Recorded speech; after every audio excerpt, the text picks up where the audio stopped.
আজকের এই সকালে আপনারা সবাই আজকে একটু শীত শীত ভাব, তার মধ্যে আপনারা যথাসময় আসছেন, এই জন্য আপনাদেরকে আমি ধন্যবাদ জানাই। আমাদের এই যে আজকের যে অনুষ্ঠানটা, এটা যাদেরকে আমরা সম্মাননা দিয়ে সম্মানিত করার চেষ্টা করছি,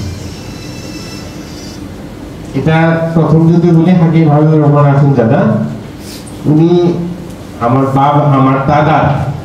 দাদার সমসাময়িক, ওনার সাথে খুব ভালো ফ্রেন্ডশিপ ছিল। উনি যখন কলেজ করেন, আমার দাদা তখন ঢাকার নবাব পরিবারের পারিবারিক চিকিৎসক ছিল, ওই কারণে ওনাদের একটা সম্পর্ক ছিল। পরবর্তী পর্যায়ে হাকিম হাফেজ আজিজুল ইসলাম, উনি হলেন আমার বাবার ক্লাসমেট, এবং আমার সৈয়দ আজিজুল হক, উনি আমার বাবার এই এক বেজ জুনিয়র ছিলেন।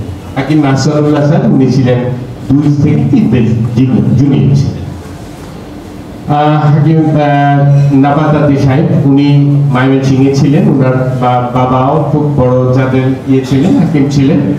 হাকিম ইব্রাহিম সাহেব, উনি আমার কাছে, মানে আমি যখন আমদাতে ছিলাম তখন উনি আমার সাথে ছিলেন, আসলে উনি আমার বাবার সাথেও ছিলেন। তো এই কথাগুলি বললাম এই কারণে যে ওনারা দুনিয়া থেকে চলে গেছেন, কিন্তু ওনাদের কিছু ইতিহাস আমাদের জন্য রেখে গেছে। আর ওনাদের যে ইতিহাসগুলো রেখে গেছেন, এটার মধ্যে যেগুলো, তাহলে ওনাদেরকে আমরা স্মরণ করতে পারি। আর আমাদের এখানে Kazmi sir and Mrs Kazmi, ওনারা 2 জন মানুষ আমাদেরকে কিছু দেবার জন্য আসছিলেন, কিন্তু আমরা জানি না যে ওনার কাছে কিছু নিতে পারছি। এটা দুঃখ। আয়ুষ মন্ত্রণালয় যে টাকা দিয়ে, অর্থ দিয়ে আমাদেরকে এই প্রচেষ্টাটা আমাদেরকে থ্রো করেছেন, কিন্তু আমরা জানি না যে আমরা কতটা এটা নিতে পেরেছি। আমি জানি না, তবে আমি বিশ্বাস করি যে আমাদের ম্যাম প্লাস হলো স্যার 2 জন আমাদের সাথে যে যতটা আন্তরিক, আমরা মনে করি যে যতদিন ওনাদের আয়ু থাকবেন ততদিন আমরা ওনাদেরকে রাখবো, আমাদের কাছে উনি থাকবেন, আমরা ওনার কাছ থেকে কিছু জানবো। হয়তো আইস গভর্নমেন্টের রিটায়ারমেন্টের পরে হয়তো চলে যাবেন, কিন্তু উনি তো জীবদ্দশা থাকবেন, আমরা ওনাকে ছাড়বো না।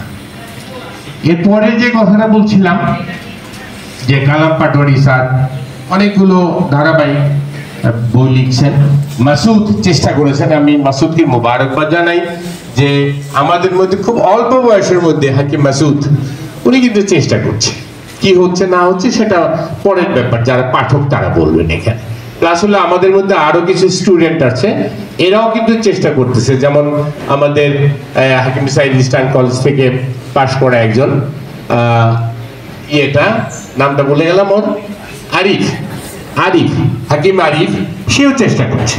তা আমাদের ভেতরে কিন্তু অনেকেই আমরা চেষ্টা করছি, কিন্তু সেই চেষ্টাটা আমাদের এই বিভিন্ন প্রোগ্রামগুলিতে, যেমন আজকে যেমন আরিফ যেটা উপস্থাপন করলো, হাকিম মাসুদকে আমি বলবো যে আপনার বইগুলিকে আপনি প্রেজেন্ট করা দরকার, আমাদের জানা দরকার, আমরা জানি না।